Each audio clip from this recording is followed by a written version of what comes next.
가을 결혼식이 많고 행사가 많은가요? 어째 좀 많이 빈자리가 있는데 어디에 있든지 주의를 잘 좀 지키면 좋겠습니다. 자, 20고개가 아니라 9고개를 한번 넘어 보십시다. 이것은 무엇일까요? 또 첫 번째부터 또 냅죽 대답하지 마시고 9고개를 잘 듣고 한번 마음으로 대답해 보시기를 바랍니다.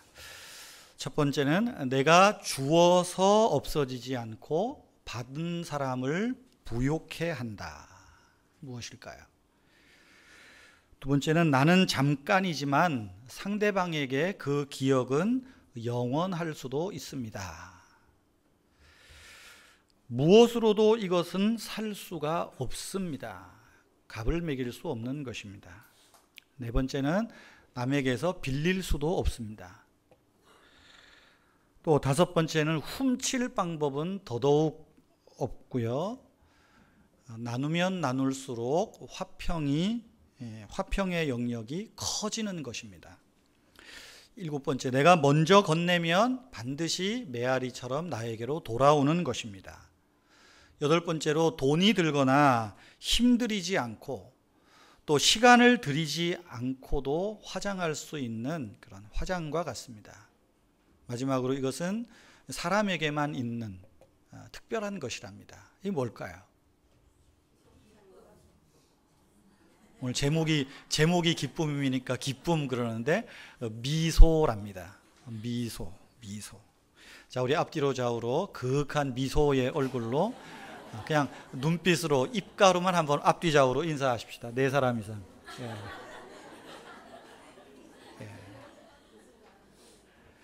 이렇게 미소를 하는데도 나에게 안 돌아오면 내 미소가 썩소가 됐든지 둘 중에 하나 같아요.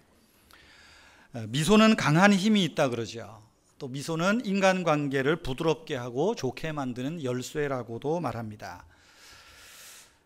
미소가 있는가 하면 말씀드린 대로 썩소가 있습니다. 미소는 아름다운 웃음이고 썩소는 썩은 웃음 이런 거 같아요. 썩소는 사람을 불쾌하게 만듭니다. 오히려 적을 만들 수도 있고 난감하게 하기도 할 것입니다. 그렇지만 미소는 사람으로 하여금 호감을 갖게 하고 뭔가 매력을 느끼게 하는 것임에 틀림이 없습니다. 그럼 미소가 어떻게 나올 수 있을까요? 사람의 마음에 기쁨과 감사가 넘칠 때 미소는 자연스럽게 우리의 입가로 눈가로 올라올 거예요. 그래서 눈웃음도 싹 치고 입가도 하고 이 미소 얼마나 좋습니까? 이제 우리 사진을 가끔 찍으면서 보면 우리 한국 분들은 어디 가서 자 이제 사진 찍읍시다 여기 쓰세요 그러면 막 웃고 떠들다가도 이럽니다. 아예 좀 부드럽게 서봐요 그러면 이렇게 하는데 서양 사람들은 가만히 제가 관찰해 보니까 그 창경궁 가서도 보니까 안 그러더라고요. 자 여기서 봐 예쁘다고 사진 찍는다 그러면 시무룩하다가도 자 탁 하면 이러고 나름대로 폼도 한번 탁 잡아보고. 그런데 한국 사람들은 모델만이 그런 포즈를 취하는 줄 아는 것 같아요. 근데 사진 찍은 거 옛날 사진들 보세요. 괜히 아줌마 포즈로 이렇게 찍고도 얼굴은 탁 이러는 것보다 그냥 확 웃는데 누군가가 찍어준 그 사진이 얼마나 기분이 좋잖아요. 보기만 해도. 아멘이죠? 거기에 또 아멘까지 하니까 이상한데 그래요. 이 참 미소라는 게 이렇게 좋습니다. 여러분, 여러분의 입가로 눈가로 여러분의 긴장을 풀어줄 그런 기쁨이 여러분 안에 있습니까? 기쁨이 뭘까요? 기쁨의 사전적인 의미를 보면 이렇습니다. 행복이나 성공, 행운과 같은 내가 간절히 원하는 것을 얻었을 때 생기는 감정, 내가 간절히 원하는 걸 얻었을 때 생기는 감정을 기쁨이라고 말합니다. 생각해 보십시오. 사람이 왜 돈을 벌고 재물을 모으려고 합니까? 그것이 나에게 기쁨을 줄 것이라는 믿음이 있기 때문입니다. 왜 사람들이 명예와 권력과 성공을 추구합니까? 이런 것들이 틀림없이 내게 행복과 기쁨을 줄 것이라고 나름대로 믿기 때문에 그래요. 그러나 여러분, 이렇게 내가 얻으려고 해서 얻었던 그 기쁨이 얼마나 갑니까? 아마 사전적인 의미의 이런 기쁨은 일시적이고 어떨 때는 이 기쁨이 실망과 절망으로 돌변할 때도 많습니다. 그래서 성경 욥기에 보면 욥은 이렇게 말했어요. 세상에서 얻은 즐거움은, 땅에서 얻는 즐거움은 잠깐이라. 잠깐이라. 그렇게 볼 때 이 사전적 의미의 기쁨은 우리가 이 기쁨을 얻으려고 하지만 인간 중심적이고 일시적이고 어떻게 보면 궁극적으로 내가 만족하지 못하는 기쁨이지 않나, 이렇게 정의해 볼 수 있겠습니다. 솔로몬도 이 땅의 기쁨을 그런 면으로 표현을 해 놓은 것 같아요. 전도서 2장 10절 12절에 보면 무엇이든지 내 눈에 원하는 것, 즐거운 것을 내가 금하지 아니하며 무엇이든지 내 마음이 즐거워하는 것을 내가 막지 아니하였으니 이는 나의 모든 수고를 내 마음이 기뻐하였습니다. 내가 눈으로 기뻐하는 것, 마음으로 기뻐하는 것, 이걸 얻기 위해서 열심히 일을 했다는 거예요. 마음이 이걸 기뻐했다는 것입니다. 이런 모든 것이 나의 모든 수고로 말미암아 얻은 몫이로다. 그런데 그 후에 생각해 본즉 내 손으로 한 모든 일과 내가 수고한 모든 것이 다 헛되어 바람을 잡는 것이며 해 아래서 무익한 것이라. 욥의 말처럼 땅에서의 기쁨은 잠깐이라. 이 고백이죠. 자기가 원하는 것, 마음에 기뻐하는 것을 얻기 위해서 많은 수고를 했지만 날아가 버린다는 거예요. 뿐만 아니라 솔로몬은 이렇게 내가 얻는 기쁨, 땅에서의 이 얻으려고 하는 이 기쁨에 대해서는 마지막 날에 하나님 앞에서 또 결산할 때가 있다는 거예요. 심판할 때가 있다는 것입니다. 전도서 11장 9절에서는 이렇게 말합니다. 청년이여 내 어린 때를 즐거워하며 내 청년의 날들을 마음에 기뻐하여 마음에 원하는 길들과 내 눈이 보는 대로 행하라. 그러나 하나님이 이 모든 일로 말미암아 너를 심판하실 줄 알라. 젊어서 이 땅에 사는 동안에 우리가 즐거움을 위해서, 기쁨을 위해서 살 수 있어요. 그런데 이 땅에서 얻으려고 했던 그 기쁨에 대해서 마지막에 하나님 앞에서 심판할 때가 온다. 이 기쁨이 좋은 기쁨인지 이기적인 기쁨인지 판가름하신다는 거죠. 그러면 여러분, 성경에서 말하는 기쁨이 무엇입니까? 기쁨이라는 단어를 보면 이 기쁨의 의미를 좀 더 성경적 의미로 접근해 볼 수 있습니다. 성경에서 말하는 기쁨 혹은 은혜, 감사라는 말은 언젠가도 말씀드린 것 같은데 다 한 단어, 한 뿌리의 어근을 가지고 있습니다. 여러분, 은혜라는 말이 있죠. 이 카리스라는 말입니다. 이 헬라 말로 은혜, 카리스. 은혜는 하나님의 선물이라 그러죠. 기쁨이라는 말은 카라입니다. 카라. 모르겠어요. 걸그룹 카라? 엉덩이 춤추는 이 친구들이 카라가 여기서 왔는지는 모르겠지만 카라예요. 또 감사라는 말이 있어요. 감사라는 말은 이 헬라 말로 유카리스테 하는 말입니다. 이 단어를 잘 한번 보세요. 이 헬라 원어를 잘 보시면 반복되는 단어가 있죠. 영어로 하면 XA, P처럼 생긴, P가 아니라 R입니다. R, P처럼 생긴 게 있어요. 다 같은 뿌리에서 나온 거예요. 그러니까 이 단어를 보면 성경에서 말하는 기쁨은 내가 무언가 성공과 명예를 위해서 얻어서 누리는 기쁨이 아니라 하나님과의 관계 속에서 얻는 행복감, 이렇게 말할 수가 있습니다. 성경에서 말하는 기쁨은 단순히 내가 좋아하는 환경의 결과가 아니에요. 하나님의 격려로 느끼는 순간의 어떤 인간적 감정이 아니라 하나님이 주시는 초자연적 은사, 은혜의 선물이다라고 하는 거예요. 하나님과의 관계 속에서 누리는 행복감, 이것이 성경적 의미의 기쁨일 것입니다.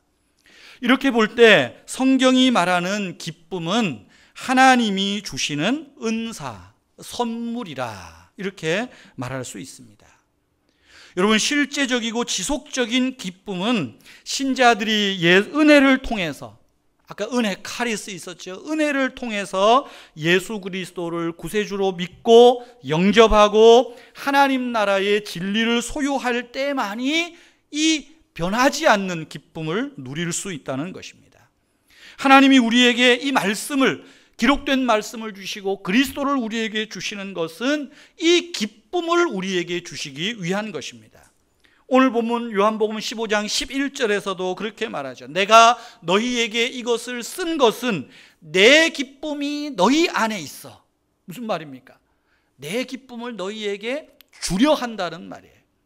내 기쁨을 너희에게 주어 너희 안에 이 기쁨이 충만하게 하려 함이라 성경은 말하고 있습니다. 여러분, 신자들의 참된 기쁨은 초자연적인 거예요. 돈과 명예와 권력과 성공을 통해서 얻는 기쁨이나 심리적으로 물질적으로 얻는 기쁨이 아닙니다.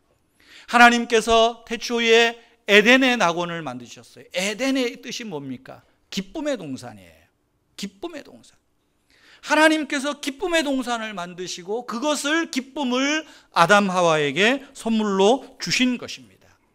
그래서 갈라디아서 5장 22절에 보면 성령의 9가지 열매 중에 하나가, 오직 성령의 열매는 사랑과 뭐예요? 희락, 기쁨, 카라, 기쁨이라고 말하죠. 뿐만 아니라 로마서 14장 17절에 보면 하나님의 나라는 오직 성령 안에서 의와 평강과 뭐라고요? 희락, 기쁨이다. 하나님의 나라는 선물로 얻는 거예요. 이렇게 볼 때 이 기쁨은 하나님이 우리에게 주시는 선물, 은혜의 선물이다 라고 하는 것입니다. 이 선물이 저와 여러분에게 충만하기를 바랍니다. 두 번째로, 이 기쁨은 하나님이 주시는 은사일 뿐만이 아니라 하나님이 신자들에게 하시는 명령입니다. 내가 기쁨을 주니까 기뻐하라 하는 거예요. 우리가 잘 아는 대로 빌립보서 4장 4절이 뭡니까? 주 안에서 항상 기뻐하라. 내가 다시 말하노니 기뻐하라. 기뻐할래? 아닙니다. 기뻐하라는 거예요. 데살로니가전서 5장 16절, 항상 기뻐하라 명령하고 있습니다. 우리가 살고 있는 이 세상은 염려와 불안과 걱정거리와 두려워할 수밖에 없는 무수히 많은 이유들을 우리에게 제공하고 있습니다. 오늘 주일 아침에 예배하러 나왔지만 한 주간 사업장에서, 일터에서 참 생각해 보면 얼마나 참 기쁨과 거리가 멀게 살았습니까? 이런 세상 속에서 하나님이 신자들에게 그럼에도 불구하고 기뻐하라고 명령합니다. 여러분, 이 불안과 걱정과 근심이 많은 속에서 기뻐하라는 것은 어떻게 보면 우리에게 터무니없는 말씀 같아요. 불가능한 것처럼 들립니다. 그럼에도 불구하고 불가능한 명령을 하나님이 우리에게 주시는 거예요. 우리의 세상의 삶이 불운하고 때로는 고통스러울지라도 신자들에게 주신 기뻐하는 자세, 이것은 세상의 그 어떤 환경이 우리를 잠식시키지 못할 거라는 거예요. 베드로 사도가 그렇게 말하죠. 베드로전서 4장 13절에 보면 오히려 너희가 그리스도의 고난에 참여하는 것으로 즐거워하라. 여기도 명령형이에요. 기뻐하라는 거예요. 고난에 참여하는 것 기뻐하래요. 말이나 됩니까? 뭔 놈의 고난인데, 입이 한 나발 나와야 되는데 고난에 참여하는 것으로 기뻐하래요. 왜 그렇습니까? 이는 그의 영광을 나타내실 때에 너희로 즐거워하고 기뻐하게 하심이라. 저는 이 말씀 보면서 그런 생각이 있어요. 아까도 말한 하나님이 태초에 만드신 것이 기쁨의 동산이에요. 천국이 어떤 곳입니까? 기쁨이 넘치는 거예요. 여기서 기뻐하는 훈련을 못하면 천국 가서도 그럴 거예요. 나와가지고 하나님이 야 제발 좀 눈, 입 탁 해도 안 될 거예요. 연습하라는 거예요. 그래서 고난 속에도 즐거워하라. 예수님은 뭐라고 말씀하십니까? 나로 말미암아 너희를 욕하고 박해하고 거짓으로 너희를 거슬려 모든 악한 말을 할 때에는 너희에게 복이 있나니 기뻐하고 즐거워하라. 이 반복이죠. 기뻐하고 아주 강조하는 거예요. 하늘에서 너희의 상이 큼이라. 야고보 사도는 어떻게 말합니까? 너희가 여러 가지 시험을 만나거든 온전히 기쁘게 여기라 말하고 있는 거예요. 여러분, 성경은 우리에게 좋은 시절을 지낼 때보다 시련을 겪을 때조차도 기뻐해야 한대요. 그리고 그런 시험과 고난과 환난 속에서도 기쁘게 여겨야 할 것을 명령하고 있습니다. 왜냐하면 지금 당하는 시련과 고난은 분명히 비참하고 아픈 시간들이지만 이 시련 뒤에 오는 기쁨은 말할 수 없는, 이것과는 비교할 수 없는, 내가 이때 기뻐하지 않으면 후회할 것을 알기 때문에 시련 속에서도 기뻐하라는 거예요. 우리가 당하는 환난과 시련이 때로는 우리를 영적으로 더 깨끗하게 할 것입니다. 우리의 생각을 더 창조적으로 만들 수도 있어요. 시련을 통하여 나의 이기심과 교만을 버리게 될 것이고, 시험을 당할 때에 우리가 하나님 아버지를 더욱 더 의지하게 되고 그 주님께 기도하게 되고, 다른 사람의 고난에 대해서도 내가 동정하는 마음, 성숙한 인격과 신앙을 갖게 될 것이기 때문입니다. 여러분, 기뻐하라는 이 명령은 우리의 기쁨을 마음속에 담아두고 있으라는 말이 아닙니다. 표출하라는 것입니다. 드러내라는 거예요. 드러내라는 거예요. 목사님, 내 집에 가서 웃을게요. 참았다가. 그게 아니라 웃을 때는 지금 웃어야 되는 거예요. 여러분, 그러나 우리 신자들의 현실을 보면 여전히 고민이 됩니다. 우리는 여전히 이 말씀을 알면서도 기뻐하기보다는 불만에 가득 차 있고, 만족하고 감사하기보다는 늘 굶주리고 모자란 사람처럼 주여 주시옵소서, 주여 내게 기쁨을 주시옵소서, 그러면 기뻐해야지, 기쁨을 주시옵소서, 그리고도 막 이러고 있다는 거죠. 여러분, 왜 우리의 생활이 늘 기쁨이 결여된 채로 살고 있을까요? 몇 가지 이유가 있는 것 같아요. 하나는 아마 우리가 하나님을 잘 모르기 때문이 아닌가 싶습니다. 하나님을 모르기 때문에, 하나님을 온전히 신뢰하지 못하기 때문에 기쁨이 결여될 수 있어요. 하나님을 믿고 하나님을 안다고 하는데 이 기쁨이 쉬 사라져 버립니다. 모르는 거예요. 마태복음 13절에 보면 돌밭에 떨어진 씨를 어떻게 설명하죠? 말씀을 기쁨으로 받되 환난과 시험이 올 때 그 뿌리가 없으므로 시들어져 버렸다. 기쁨을 빼앗기는 거예요. 어떻게 보면 말씀의 의미들을 깊이 알지 못하기 때문입니다. 여러분, 내가 정말 하나님을 믿는 믿음이 있는가? 날마다 너희 자신을 믿음에 있는가 확증하라 말하고 있죠. 내 안에 주님이 주시는 기쁨이 있는가 되물어야 됩니다. 또 우리가 하나님의 성품을 잘 모르기 때문에, 말씀에 무지하기 때문에 기쁨을 깨닫지 못하기도 합니다. 충동과 주관적이고 자극적인 것에는 기뻐하는데 정말 이 진리 앞에서는 기쁨을 찾지를 못해요. 우리가 세상에 살면서 이런저런 강한 시험과 유혹이 올 때도 기쁨이 결여될 수 있습니다. 내 안에 교만이 생길 때 기쁨이 빼앗길 수 있어요. 더욱이 신자들이 기도하지 않을 때 기쁨이 없어요. 기도하지 않을 때. 혹시 여러분 요즘 기도가 메말랐습니까? 그렇다면 잘 생각해 보십시오.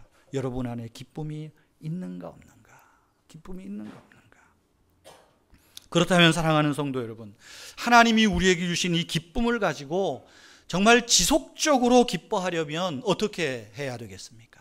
첫째는 내가 주님 안에 있음을 믿고 확신해야 됩니다. 내가 주님 안에, 주님이 내 안에 있다는 거예요. 우리가 예수님 그리스도를 믿으면 바로 주님이 내 안에 있고 내 안에 주님이 있다는 것을 알지 못하느냐? 성경은 말하고 있죠. 갈라디아서 2장 20절에 보면 내가 그리스도와 함께 십자가에 못 박혔나니 이는 내가 산 것이 아니요 내 안에 그리스도께서 사시는 것이라. 내 안에 그리스도께서 사신다. 이 믿음이 저와 여러분에게 풍성하기를 바랍니다. 오늘 요한복음 15장도 한번 보세요. 15장 4절 말씀부터 보면 거한다 하는 말이 많이 나와요. 거한다는 말은 안에 있다는 말이죠. 안에 있다. 4절 보세요. 내 안에 거하라. 나도 너희 안에 거하리라. 5절에 보면 나는 포도나무여 너희는 가지라. 그가 내 안에 내가 그 안에 거하면. 7절에도 보세요. 너희가 내 안에 거하고 내 말이 너희 안에 거하면, 10절 말씀에 너희도 내 계명을 지키면 내 사랑 안에 거하리라. 거한다, 안에 있다는 거예요. 그가 내 안에, 내가 그 안에 있음을 믿고 확신해야 됩니다. 여러분, 여기 안에 있는다는 말은, 이 믿음은 무엇입니까? 하나님이 내게 주시는 지속적인 축복에 대해서 응답하며 살라는 것입니다. 하나님이 내 안에 계시고 내가 하나님 안에 있으므로 하나님이 주시는 온갖 좋은 선물들이 자연스럽게 내 것이 되는 거예요. 자연스럽게 내 안에 넘쳐 흘러온다는 것입니다. 우리는 날마다 이런 내 삶에서 받는 이 축복이 내가 받는다고 느낄 수도 있고 못할 수도 있어요. 하지만 우리를 구원하신 예수 그리스도의 영이 내 안에 있고 내가 그리스도 안에 있음을 확신할 때 내 안에 솟아나는 이 기쁨을 막을 다른 그 어떤 것도 없다는 거예요. 여러분, 예를 들어 보세요. 우리가 죄를 지을 때 내가 하나님 말씀을 뻔히 알면서도 말씀에 불순종할 때 있어요. 기쁨이 빼앗기는 순간이죠. 그러면 우리는 어떻게 할 수 있습니까? 내 안에 계신 주님에게 우리의 죄를 고백할 수 있어요. 우리가 우리의 죄를 고백하면 즉시 용서받는 기쁨이 우리 안에 넘치게 되는 거예요. 은혜로우시며 사랑하시며 자비로우시고 온화하시고 전능하시고 어디에나 계신 우리 주님이 지금 내 안에 있다. 나와 동행하시고 이 믿음, 이 확신이 우리 안에 지속적인 기쁨을 유지하게 하는 믿음의 삶인 것을 기억하시기 바랍니다. 두 번째로는 주의 사랑을 받고 있음을 확신해야 됩니다. 주의 사랑 안에 있음. 다시 말하면 지금도 주의 사랑을 계속적으로 받고 있다는 거예요. 오늘 15장 9절 말씀을 보세요. 아버지께서 나를 사랑하신 것 같이 나도 너희를 사랑하였으니 나의 사랑 안에 거하라. 아버지께서 주님을 사랑하신 게 단회적인 게 아니에요. 계속적인 것입니다. 마찬가지로 나도 너희를 사랑하였으니, 과거에도 지금도 앞으로도 계속 사랑할 거래. 그러니 이 사랑 안에 거하라 말하고 있어요. 10절 말씀도 보세요. 내가 아버지의 계명을 지켜 그의 사랑 안에 거하는 것 같이, 사랑 안에 거하는 것 같이 너희도 내 계명을 지키면 내 사랑 안에 거하리라. 내 사랑 안에 거한다. 여러분, 하나님 아버지께서 우리에게 주신 계명이 무엇입니까?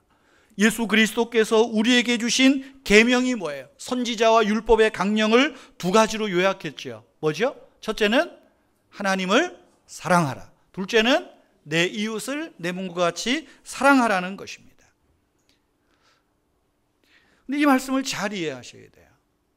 현재 그 북미 지역에서 영향력 있는 신학자로 알려진 한 신학자가 자신의 그 페이스북 SNS 블로그에다가 담벼락에다가 이런 글을 올렸습니다. 만일 하나님 사랑과 이웃 사랑이 기독교 신앙의 핵심이라면, 잘 이해하셔야 돼요.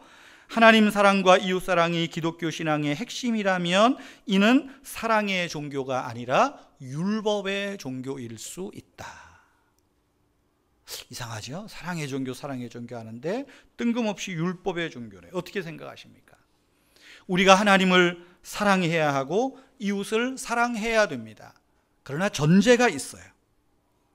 하나님이 나를 사랑하신 그 사랑 안에서 사랑할 수 있는 거예요.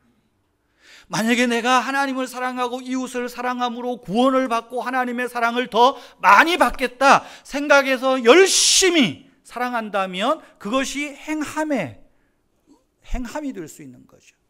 율법이 될 수 있다는 거예요.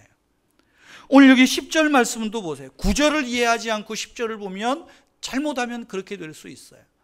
10절의 전반부를 조건적으로 나의 계명을 지키면 내 사랑 안에 거한다. 지키면, 이 말을 조건적으로 강조하면 율법이 되죠. 여러분, 우리가 하나님을 사랑하는데 마음과 목숨과 뜻과 힘을 다해서 얼마나 사랑할 수 있겠어요? 내 이웃을 내 몸과 같이 사랑하라? 죽었다 깨나도 못하는 일 아니에요? 조건절로 되면 율법이 되는 거예요. 그러나 후반부가 강조가 먼저 돼야 되는 것입니다. 나의 사랑 안에 거하면 내 계명을 지킬 수 있는 거예요. 어제는 1%밖에 못해도 내일은 5% 할 수 있고 10% 할 수 있는 거예요. 여러분, 성경의 전체적인 강조점을 보세요. 내 사랑 안에 거하라가 먼저입니다. 하나님이 세상을 이처럼 사랑하사 독생자를 주셨으니 이는 저를 믿는 자마다 멸망치 않고 영생을 얻게 하려 하심이라. 하나님 아버지와의 관계를 분명히 인식할 때, 하나님의 사랑 안에 있음을 내가 믿고 확신할 때 내 안에 하나님이 주시는 기쁨으로 우리가 지속적으로 기뻐하며 살아갈 수가 있다는 것입니다. 여러분, 누가복음 15장의 말씀을 잘 생각해 보세요. 이 탕자의 비유를 보세요. 집 나간 그 탕자가 허랑방탕하고 그야말로 갈 때까지 가지 않았어요? 그런데 그 둘째 아들이 아버지께로 돌아오는 결정적인 이유가 뭡니까? 아버지 사랑 때문입니다. 아버지 사랑 때문에. 그래도 내 아버지 집에는, 그래도 내가 아버지에게 가면 아버지의 사랑을 받을 것인데, 이 사랑이에요, 사랑. 오늘 성경은 말합니다. 내가 이것을 너희에게 이름은 내 기쁨이 너희 안에 있어 너희의 기쁨을 충만하게 하려 하심이라. 여러분, 예수님의 사랑을 먼저 확신하고 믿으십시오. 그리고 부족한 대로 이 계명들을 지켜가십시오. 그럴 때 기쁨이 내 안에 충만할 줄로 믿습니다. 아버지의 사랑을 의심하지 마십시오. 날마다 나를 사랑하시는 하나님, 나를 위하여 죽기까지 하신 예수 그리스도, 지금도 내 안에서 나에게 용기를 주시고 희망을 주시고 동행해 주시는 성령 하나님의 사랑을 확신하는 저와 여러분 되기를 바랍니다. 세 번째로, 기쁨을 지속하려면 어떻게 해야 되겠습니까? 기도해야 됩니다. 기도해야 됩니다. 우리 16장 24절, 한 장 넘어가서 16장 24절 말씀을 한 목소리로 읽겠습니다. 16장 24절 같이 읽겠습니다. 지금까지는 너희가 내 이름으로 아무것도 구하지 아니하였으나 구하라 그리하면 받으리니 너희의 기쁨이 충만하리라. 한마디로 말하면 기도하면 기쁨이 충만케 된다는 것입니다. 믿습니까? 기쁨이 충만하면 지속적으로 기뻐할 수 있는 거예요. 사도 바울은 빌립보서 4장 4절에서 주 안에서 항상 기뻐하라. 내가 다시 말하노니 기뻐하라.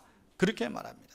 그리고 이어서 4장 6절에 보면 이렇게 말해요. 아무것도 염려하지 말고. 무슨 이야기입니까? 아무것도 염려하지 말고. 이 말은 어떻게 보면 기뻐하라는 말의 소극적인 의미일 거예요. 그러면 기뻐하는 적극적인 의미는 무엇입니까? 아무것도 염려하지 말고 적극적인 의미에서 모든 일에 기도와 간구로 너희 구할 것을 감사함으로 하나님께 아뢰라. 아까 이 감사함으로라는 말, 기쁨, 은혜 다 같은 뿌리예요. 너희 구할 것을 감사함으로, 또 다르게 기뻐함으로 구하라. 그 말도 같은 거예요. 그럴 때 너희의 마음이 모든 지각에 뛰어나신 하나님의 평강이 그리스도 예수 안에서 우리의 마음과 생각을 지키신다는 것입니다. 여러분, 염려는 기쁨을 빼앗아가는 주적입니다. 그러므로 염려하지 말라고 하는 거예요.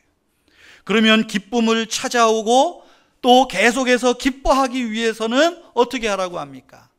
모든 일에 기도와 간구로 너의 구할 것을 하나님께 아뢰라. 기도하라는 것입니다. 그럴 때 하나님의 평강을 통해서 우리 안에 기쁨이 넘칠 줄 믿습니다. 기도는 하나님의 팔을 움직이는 방법이에요.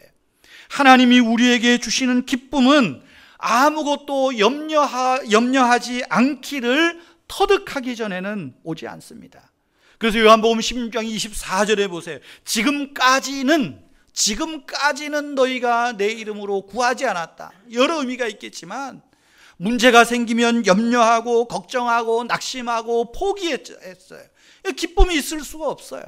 그러나 이제는 기도하라는 거예요. 기도하라는 거예요. 염려와 좌절과 낙심한 채로 우울한 채로 지내지 말고, 그러나 이제는 구하라 그리하면 받으리니 너희의 기쁨이 충만하리라. 이 축복이 있기를 바랍니다. 여러분, 사탄이 신자들을 공격하는 가장 큰 목표는 말씀드린 대로 우리 안에 에덴을 빼앗는 것입니다. 우리의 돈을 공격하고 건강을 빼앗는 것이 아니에요. 돈과 건강을 빼앗음으로써 내게 염려와 근심과 걱정을 증폭시키고, 그렇게 되면 기뻐하지 못하잖아요. 기뻐하지 못하잖아요. 왜 사탄이 에덴을 공격했겠습니까? 왜 아담 하와를 공격했겠어요? 기쁨을 빼앗는 것입니다. 기쁨을 뺏는 거예요. 지금도 사탄은 사람의 심령에 있는 이 에덴을, 하나님이 주신 기쁨을 공격합니다. 만약에 우리가 사탄에게 속아서 이 기쁨을 빼앗기면 지속적으로 기뻐하지 못할 뿐 아니라 조만간 내가 가진 모든 것을 다 잃어버리게 됩니다. 보세요. 아담 하와가 기쁨을 뺏겼을 때 부부관계가 깨지죠. 가정이 깨지죠. 자녀들 사이도 전부 깨져버리잖아요. 깨져버리는 거예요. 그래서 성경은 우리에게 기뻐하라고 말하는 거예요. 내가 너희에게 내 기쁨을 주노니 너희 안에 기쁨이 충만하게 하려 함이라 말하고 있는 것입니다. 여러분, 우리 믿음의 사람들에게 기뻐하라는 것은 단순히 안녕하세요 하는 인사보다 훨씬 더 큰 의미가 있습니다. 초대교회 신자들은 정기적으로 인사할 때 카이레네 이렇게 인사했답니다. 카이레네. 같이 한번 인사해 볼까요? 앞뒤로 시작. 카이레네.